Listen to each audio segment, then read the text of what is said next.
Assalamu alaikum. Walaikum assalam wa rahmatullahi wa barakatuh. I'm not making a criticism, just for the clarification here. My question is a little bit long, okay, because I cannot cut it short. You must be remembering just 5 to 7 years back, okay, you gave a talk on namaz in Sabu Siddiq Engineering College ground. There were two questions posed. One question was, what is the difference between gymnastic and namaz? You gave some 10 points. Another question, in Indian culture, okay, which dress is preferable, especially for the namaz? Kurta, pajama, or topi, pant, shirt, tie, or coat? You gave in a standard format your answer, but you didn't differentiate the way you differentiated for the namaz and gymnastic. What I want to say, okay, if you take the kurta, pajama, and pant, shirt, and coat, tie one side, the differences are the cost of kurta, pajama cloth is less than the pant, shirt, and tie. Second thing, stitching of kurta, pajama is less than the pant, shirt, and coat, tie. The washing soap consumption is less than the kurta, pant, and tie. Drying time is less than the kurta, pajama, tie. And the putting on time, the dress, if you put on the kurta, pajama, it takes 15 seconds, where pant, shirt, tie, and coat, it takes 5 times. In 5 minutes, you can offer 5 rakat namaz. And on top of it, identity of the Muslim Indian culture is kurta, pajama. And identity of the Christianity is pant, shirt, and coat, tie. And then lastly, if you are in pant and shirt and tie, if you are near to the pub, wine shop, or theater, you will be invited, where a person wearing kurta, pajama, and topi, he will be invited. Brother has asked a very good question. He said that I gave the talk on Salah and Sabu Siddiq. It's not Sabu Siddiq, it is Patkar Hall. You show me the cassette. You show me the cassette where I spoke about gymnastic, etc. I will give you 1 lakh rupees. How much? 1 lakh rupees. It's in Patkar Hall. Accept it at least. No problem, but the question is the same. That doesn't mean your question is wrong. I'm just correcting it, because if I say yes, then tomorrow they'll ask me, please give me the qadar Sabu. Sabu Siddiq was Quran Modern Science. In Patkar Hall, it was Salah, the program into righteousness. And both these questions were there about gymnastics and Salah. So the brother said, when I compared gymnastics and Salah, I gave so many differences, which you are very happy, I believe. You agree with it, correct? MashaAllah. Why? Because it was on Islamic guidelines. Every Muslim will agree that Salah is more closer to Islam than gymnastics. Now, when it comes to kurta, pajama and to shirt, pant, opposing each other, or coat and tie, I gave answer but didn't give the differences. Now, brother gave drying time is less, stitching time is less, etc. I immediately thought, why don't you wear a langot? If you wear a langot, less cloth is required, less drying time, less stitching time. See, people are laughing. But immediately they will say the answer is wrong. Why? Because langot is not Islamic dress. Correct? Now I was comparing Salah with gymnastics. Salah is a fard. Gymnastics is optional. So when I'm comparing gymnastics, which is not breaking any rules of the Sharia, becomes optional. If you do gymnastics breaking rule of Sharia, that becomes haram. So when I'm comparing optional with fard, fard is always on top. Now here, I'm comparing two optional things, and I'll tell you why both optional. But not comparing your answer you gave, drying time less, stitching time less, this, that, this. Langot will take your kurta pajama lock, stock and barrel. But langot is haram. Wearing only langot, huh? On langot, if you have kurta pajama, shirt, pant, it may become allowed. So if you wear langot outside, less cloth, less stitching, cheaper, etc., etc., etc. Now, so you keep langot out. Why? Because langot is haram. Now, when you're comparing kurta pajama and shirt and pant, there is no Quranic verse. There is no hadith which says kurta pajama is Islamic. So, you say that in India we are being identified with kurta pajama. Islam, what India identifies Islam has nothing to do with that. So, if you go in Malaysia, you have to wear the particular cap. Is that Islamic? Mubah. In some of the Malaysian, unless you don't have that particular thing on your waist, nikah cannot be performed. So I said, why, that is mubah. In India, if I say wearing that, what you call, I don't know, they take a bed sheet or a sheet of cloth and they tie it around the waist on the different type of shirt pant they have got. Without that, you cannot do nikah. That is a custom. In Islam, without that, you can do nikah. As far as wearing kurta, pajama and shirt and pant, if you remember the answer, the requirement for an Islamic dress, the criteria are 6, mentioned in the Quran Hadith. The first is the extent. For the man, it's from the navel to the knee. For the woman, the complete body should be covered. The only part that can be seen are the face and hands up to the wrist. If she wants to cover this, alhamdulillah. But the minimum, complete body except the face and the hand up to the wrist. All the remaining 5 criteria, the man and woman are the same. Number 2, the clothes they wear, it should not be tight fitting so that the figures can be seen. Point number 3, it should not be translucent or transparent so that you can see through. Point number 4, it should not be so glamorous so that it attracts the opposite sex. Point number 5, it should not resemble that of the opposite sex. And point number 6, it should not resemble that of the unbeliever. Should not be a sign of the unbeliever. Now, based on these, if you compare shirt and pant with kurta pajama, according to me, both are mubah. Both can be haram also. If you wear a kurta pajama which is thin and you can see through, it becomes haram. According to me, my investigation, more kurta pajama are transparent than shirt and pant. We have got shirts which are transparent also. But if you do a survey, more number of kurta pajama will be transparent than shirt and pant in percentage wise. I'm not saying all are transparent. So, it's breaking the rule of the Sharia. Yet, I cannot say kurta pajama is haram. People have a misconception, Muhammad sallallahu alaihi wasallam wore kurta pajama. It's not there in the Quran. It's not there in the Hadith also. Quran speaks about kameez in 5 places. Yusuf alayhi salam. Sorry, Yusuf. When he ran and the shirt was torn from behind, it's kameez, it's not kurta.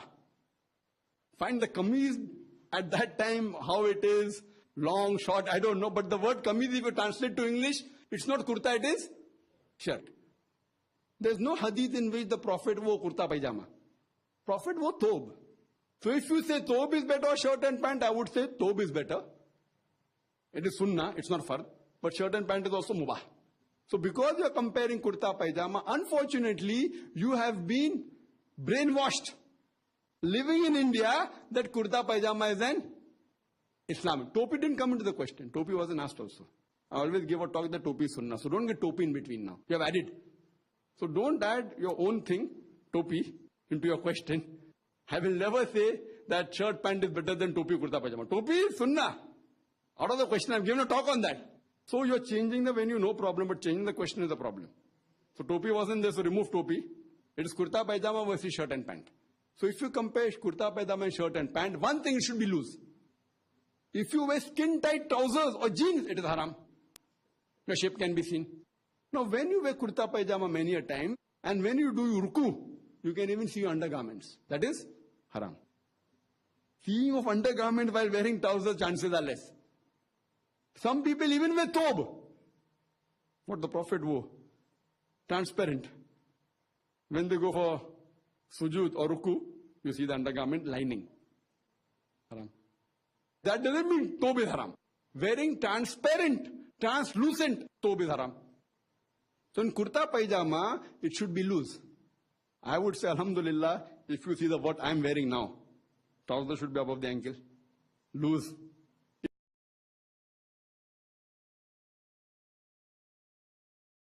It is mustahab. It is sunnah. So as far as kurta pajama is concerned and shirt and pant is concerned, I put them on the same level, but they should follow all the 6 criteria of Quran and Hadith as far as the dress code is concerned. So what you told me, drying less time, this less time, do you know many of the kurtas are so expensive? Kurtas costing 5,000 rupees, 10,000 rupees. Do you know? I don't know. So I've been after knowing how you're putting this forward. That means, even after knowing you're putting this, that means you're trying to deceive the people.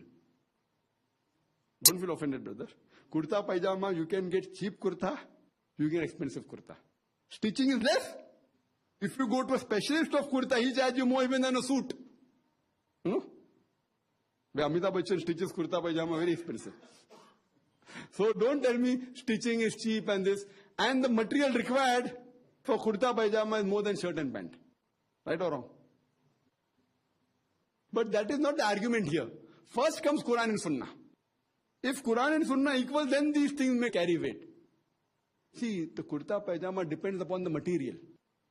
If the material of the kurta is such that it dries earlier, it will dry earlier. Same material, you can make shirt.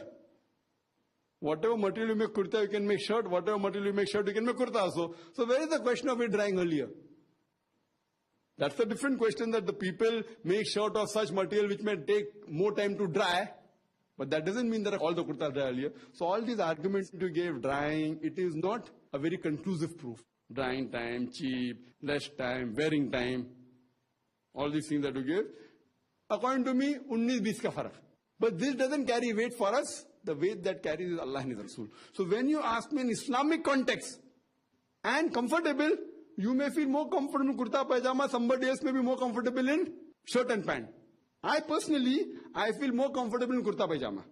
I personally. But when I'm at home, I always kurta. Once I wear, whether in 5-star hotel, etc., I wear that kurta pajama only. If I have to meet someone, even Prime Minister or a big person, in that kurta pajama, no problem. Outside, I feel better in shirt and pant. But comfort per se is with kurta pajama. But when I travel outside, I may run, etc. So I prefer my trousers than kurta pajama. There may be a problem. Medically, I'm a doctor. So each one has the way that he has been brought up. See, many of the people, Arabs, in the country, they wear thobe. But when I meet them outside, I don't recognize them because they're in the suit. Because there they may feel fish out of water. So they can wear thobe even in Bombay, in America. But when they go to Western countries, majority, if not all, they wear shirt, pant, or they wear coat. They're not doing haram. Because they feel more comfortable in that outside. So here we read this is subjective, nothing to do with Islam.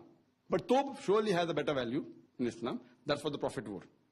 As far as tie is concerned, I've told in my other lectures that wearing any clothes which is a sign of the other religion is haram.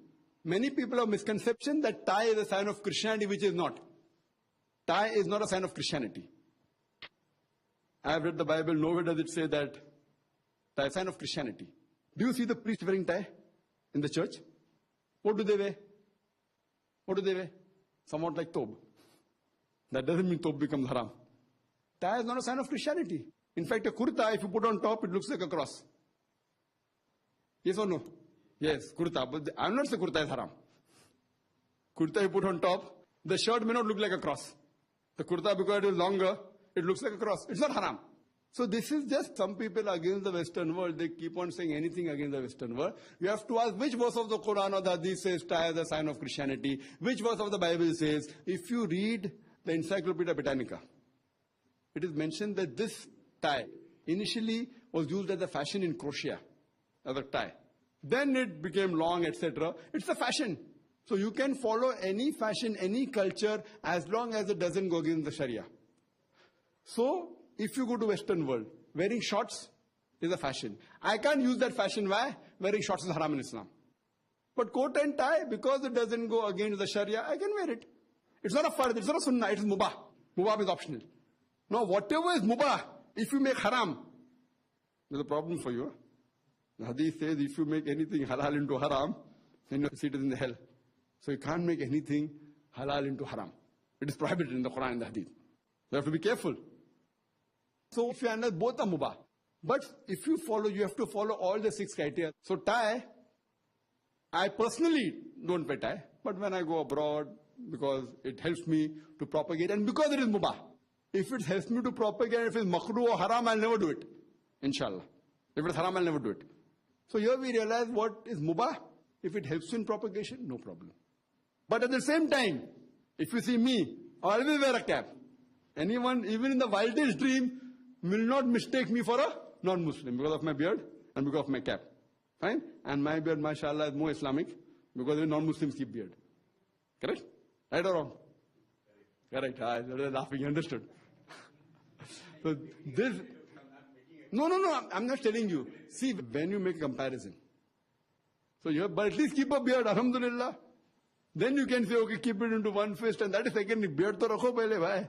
Alhamdulillah, get a sawab. Then you can talk about one fist or whatever it is. So here we realize that whatever you do, you should follow Quran and Sunnah. So your proof should be Quran and Sunnah. It should not be anything else. Now, while convincing non-Muslims, that time I can use proofs which may not be Quran and Sunnah, but the end result, because for me in Quran and Sunnah, Salah is more important than gymnastics. But for the non-Muslims, you will say, I'm least bothered. So when I give an answer to a non-Muslim about gymnastics and Salah, I give him scientific reasons. In Islam, that is secondary, main is Allah and Rasul. Hope that answers the question.